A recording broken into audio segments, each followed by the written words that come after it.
It all began on a sunny Wednesday afternoon when a peculiar letter arrived in my mailbox. The envelope was thick, official-looking, and bore the emblem of our HOA. My name was spelled correctly, and the address was exact, yet something about it felt off. The letter stated that I owed a significant amount in HOA fees, overdue for 3 consecutive months. It also warned that failure to settle.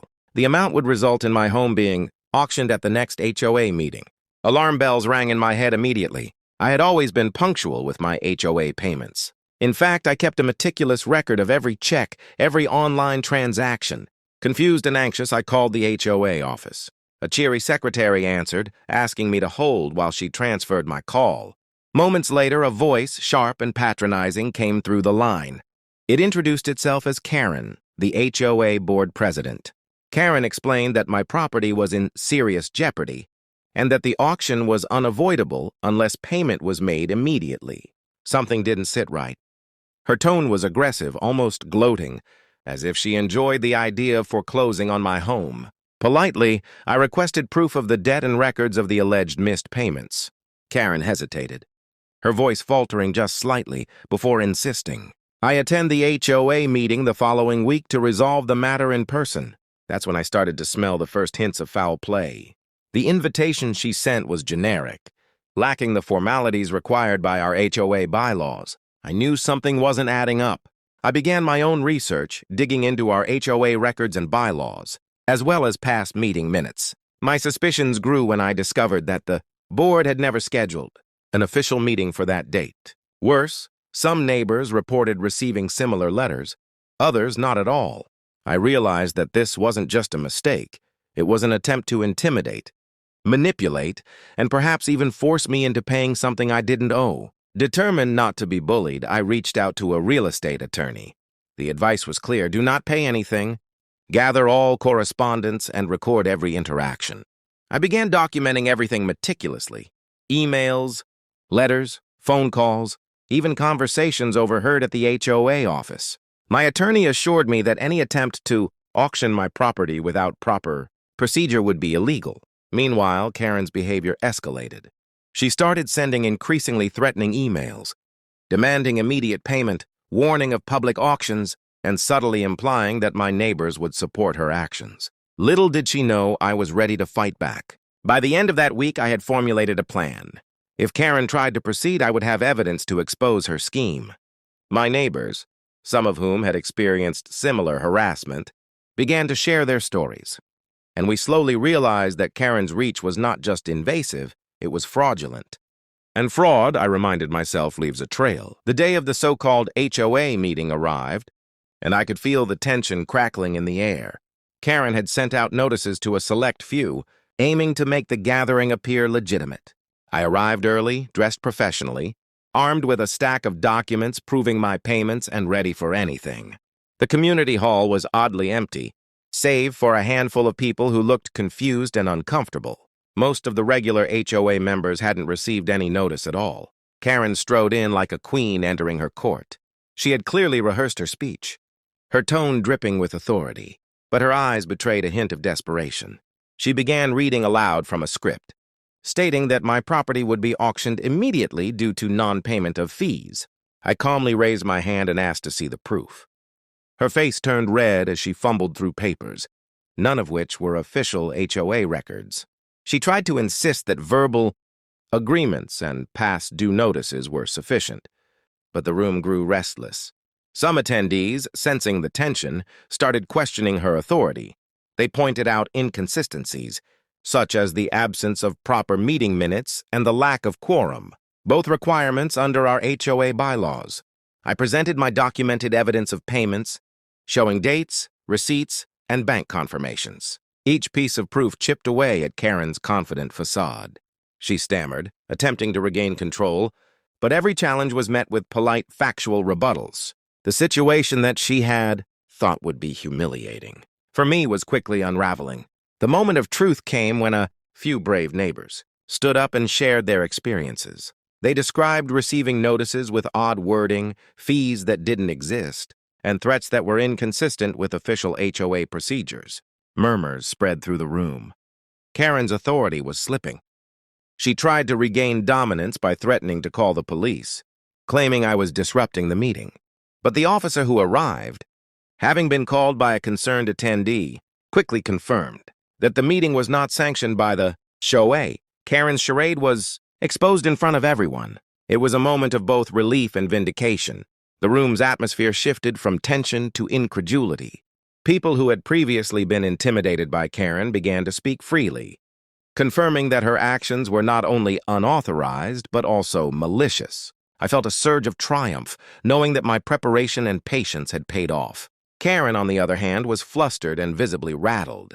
Her plan to scare me into paying fraudulent fees had completely backfired. By the time the meeting ended, she left in a huff, avoiding eye contact, while the community collectively realized the extent of her deception. By evening, word of the failed auction attempt had spread throughout the neighborhood. Social media posts and messages circulated, documenting Karen's attempt to exploit her position. After the debacle at the fake meeting, Karen didn't simply fade away. Instead, she doubled down, sending letters threatening lawsuits against me for defamation, claiming that my accusations were harming her personal and professional reputation. Her arrogance was astounding. My attorney, however, assured me that with the documentation I had collected, Karen's threats were baseless. In fact, her own actions during the so-called HOA meeting and the forged notices were criminally negligent. We decided to file a formal complaint with the local authorities and the state's HOA regulatory body. The investigation began slowly. Officers requested all correspondence, copies of the fake notices, and records of Karen's communications. I meticulously compiled everything. Emails, letters, receipts, and recorded conversations painted a clear picture. Karen had attempted to execute a fraudulent property auction using her position on the HOA board. My attorney explained that if the authorities determined intent, it could lead to criminal charges, civil penalties, and personal liability. Meanwhile, neighbors who had witnessed her behavior were ready to provide statements. Karen, sensing the net tightening, became erratic. She tried to intimidate witnesses, spreading false rumors that I had tampered with HOA records or bribed other homeowners. These efforts only strengthened our case, as they demonstrated a pattern of harassment and coercion. When the authorities reviewed her communications, they found numerous inconsistencies and evidence of her self-serving schemes. Fraud, intimidation, and misuse of position became the central accusations. Her attempts to blame me collapsed under the weight of the truth.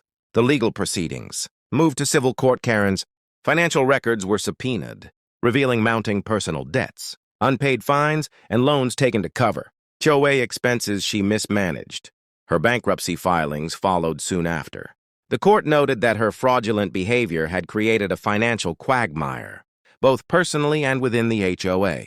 She was ordered to step down immediately, relinquish all HOA authority, and compensate the community for damages caused by her misconduct. For me, it was a relief to see justice served, not just for the sake of my own home, but for the integrity of the neighborhood.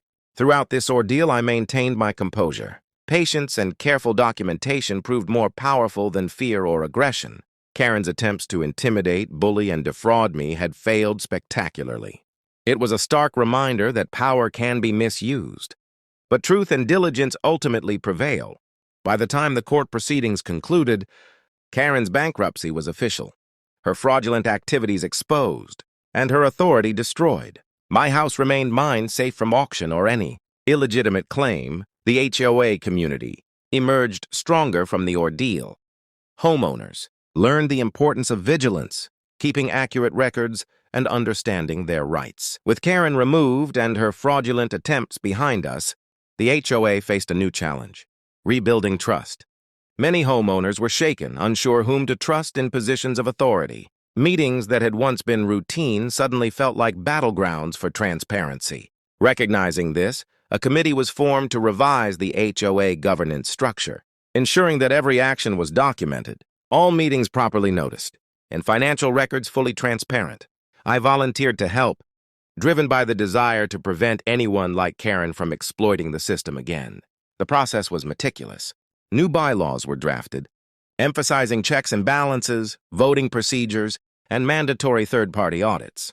Regular updates were required for the community, fostering an environment of accountability. Homeowners who had once felt powerless now had a voice.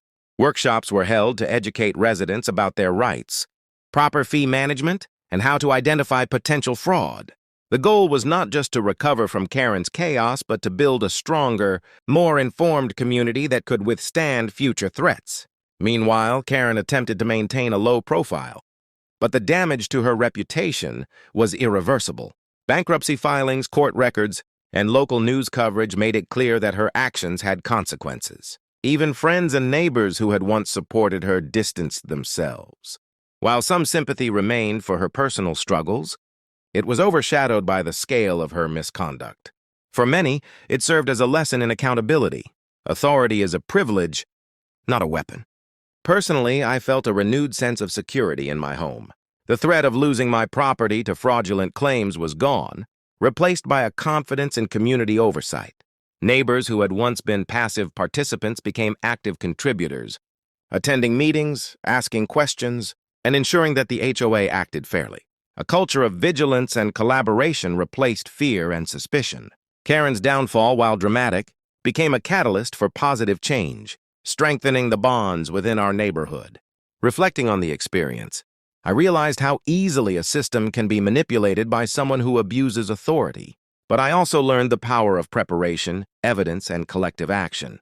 My story became a reminder that justice, while sometimes slow, is attainable with persistence and courage. Karen's bankruptcy was a final chapter in a saga of deceit. But the rebuilding process, the restoration of trust and accountability marked the true victory. Our community emerged wiser, more united and resilient, ready to safeguard what we had fought so hard to protect.